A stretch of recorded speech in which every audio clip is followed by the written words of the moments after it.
بسم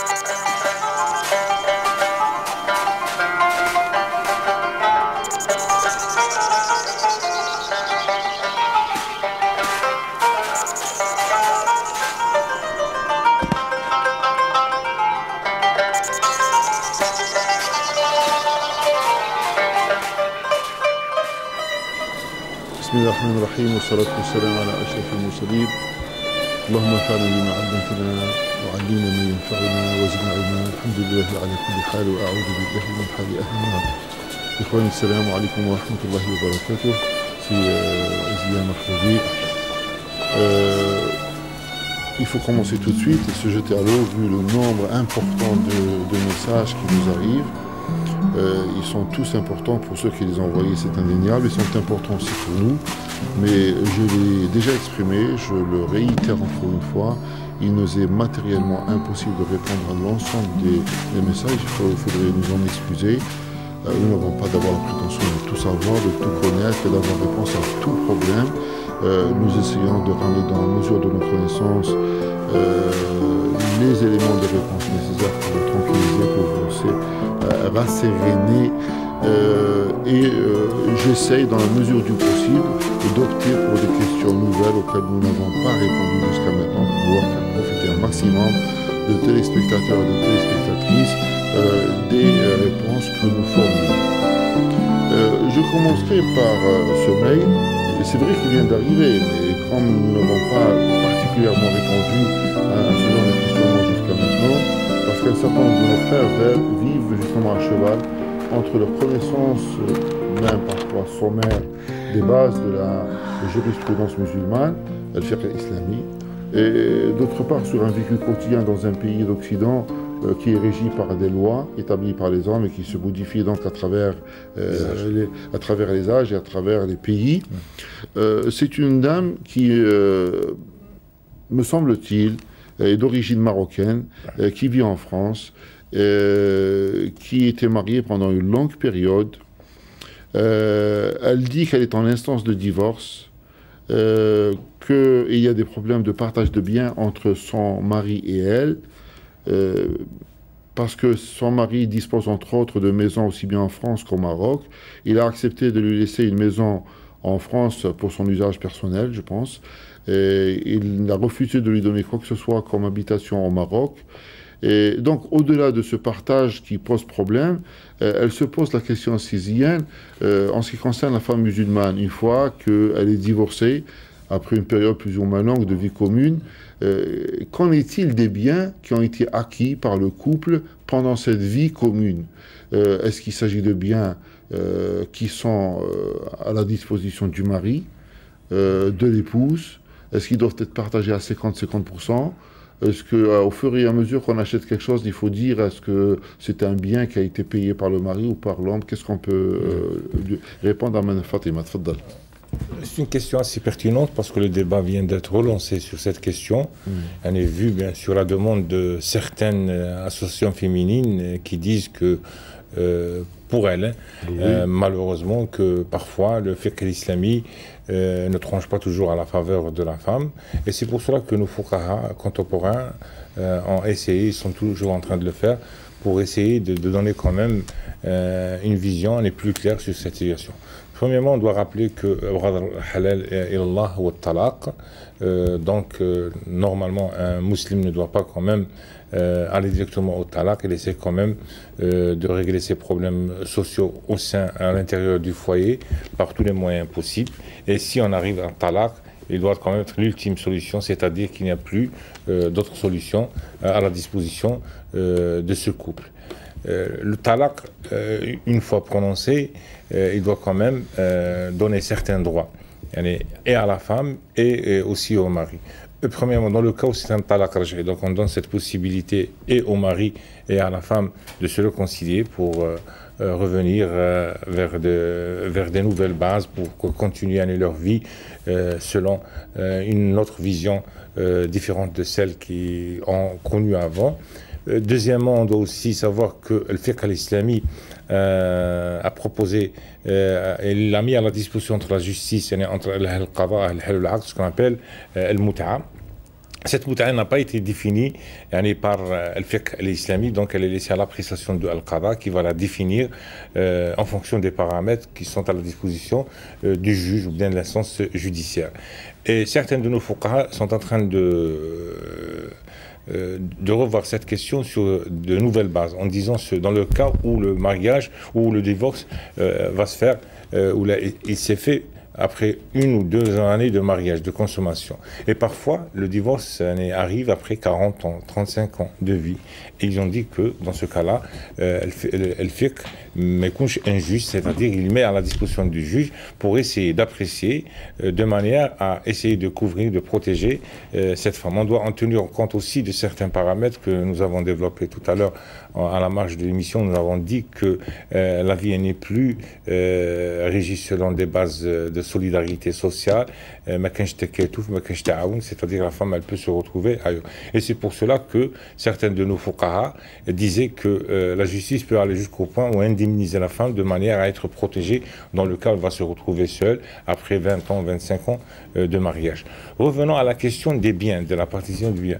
Avant, on considérait toujours que les biens, on les considère du côté de Ahl al-Asaba, c'est-à-dire c'est à eux d'hériter tous ces biens-là, parce que la femme, elle ne fait que consommer et gérer partiellement ou bien à distance. Maintenant, on voit que dans la vie actuelle, la femme parfois participe, dans le cas où elle travaille, parfois dans le cas où elle fait quand même un travail à domicile, et par sa bonne gestion, c'est-à-dire qu'elle essaie quand même de faire des économies.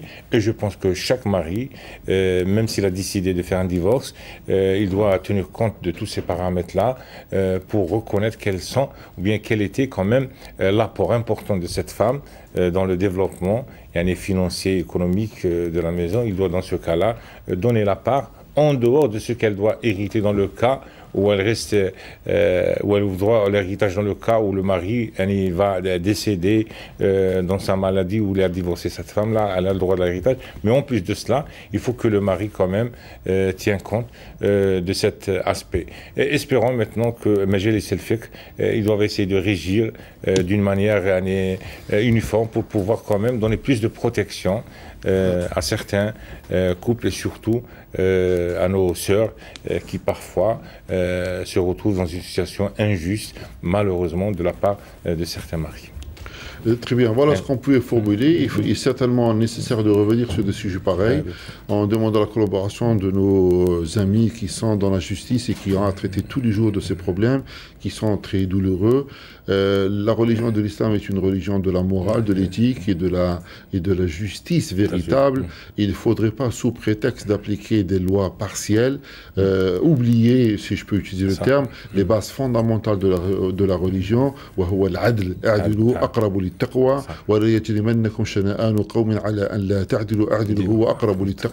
Par conséquent, il est impardonnable pour la société musulmane de voir sur ces trottoirs ou les trottoirs des grandes villes de certaines capitales arabo-musulmanes des femmes avec leurs enfants laissées à l'abandon le soir parce que le mari refuse, évidemment, sous des prétextes fallacieux de subvenir aux nécessités vitales de cette personne. Il y a un risque moral, il y a un risque physique puisqu'il peut y avoir des agressions pendant la nuit et l'ensemble de la communauté musulmane est interpellée pour trouver, comme le disait Zian il y a un moment, de trouver des réponses adéquates en fonction des changements sociaux qui sont intervenus dans nos sociétés, qui font que les frères aujourd'hui, malheureusement les frères, parfois même les pères, refusent de reprendre leurs filles ou de les reprendre sans leurs enfants, ce qui fait que la fille, n'ayant pas d'autre choix que d'abandonner soit ses enfants et de revenir seule à la maison paternelle ou de rester dehors, certaines de nos filles restent dehors parce qu'elles n'ont plus personne pour pouvoir couvrir leurs besoins. Voilà ce qu'on pouvait en dire. Une autre question, c'est Dalia, qui est à Paris, qui est une universitaire, qui a réussi dans ses études. Elle a fait un 3e cycle, elle a une 40aine d'années. Et puis au bout de 40 ans, elle se pose la question parce qu'elle, évidemment, comme chacun, homme ou femme, elle voudrait faire un foyer, avoir des enfants.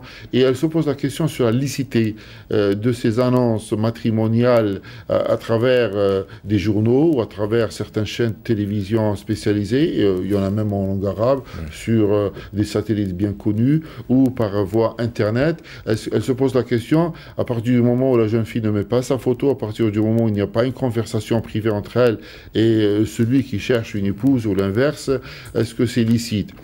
Évidemment, c'est un procédé qui n'était pas connu de nos sociétés.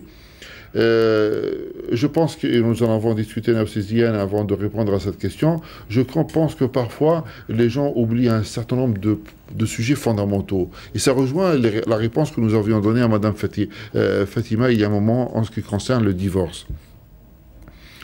Lorsqu'on se marie, et c'est la culture musulmane, on ne prend pas uniquement un conjoint. On essaie de voir d'où est sorti ce conjoint.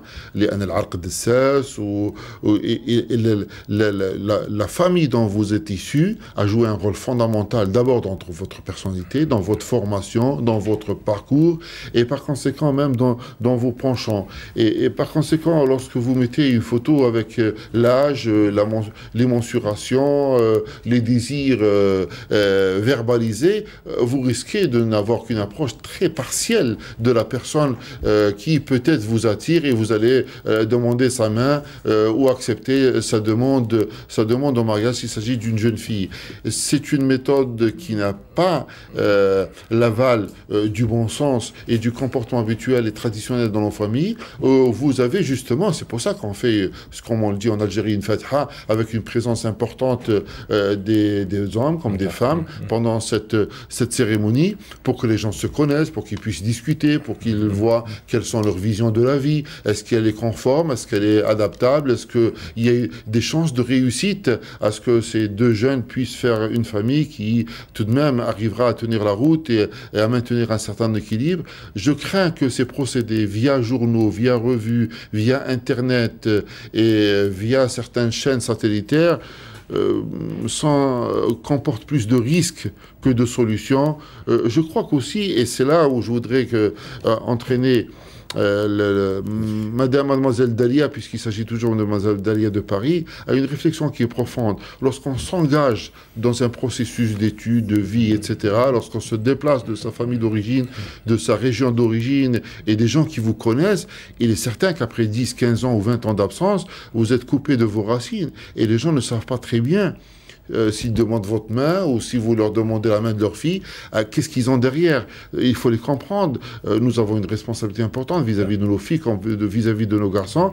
Et par conséquent, je crois, et c'est un appel que je lance à l'ensemble de la communauté musulmane, n'arrivez pas à 40 ans et vous posez la question, oui, mais là où je suis, je ne connais plus personne. Et il faut se poser la question en maintenant des contacts étroits, c'est le rahim avec les proches, les cousins, les cousines, la famille, la région, etc. Et à ce moment-là, les choses sont beaucoup plus simples que d'avoir fait un parcours pendant 20 ans où vous êtes devenu un inconnu pour les gens qui, normalement, vous connaissent. وبالله التوفيق وان شاء الله ربي على كل حال يجيب النصيب تاعو. Tout a été édicté dans l'éternité وان شاء الله ربي يقدر لك ما فيه الخير ليك ولجميع المؤمنين والمؤمنات. Siziane, Mariam, là aussi c'est une universitaire, elle est même chercheuse dans un laboratoire français, elle vit à Paris. Elle bénéficie en cas de déplacement pour ses sujets de recherche d'indemnités journalières. Ces indemnités, je pense, sont calculées en fonction de critères économiques et financiers dans le pays où elle est envoyée, pour assurer d'abord un travail de qualité, pour assurer peut-être sa sécurité, son confort éventuellement.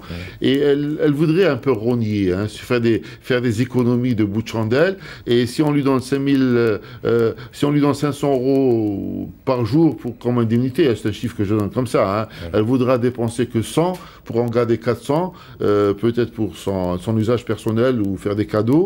Alors se pose la question, est-ce que c'est accepté ou pas, c'est licite ou pas de faire une chose pareille? Oui, c'est une question épineuse, on va essayer quand même de répondre et de dire l'essentiel autour de cette question.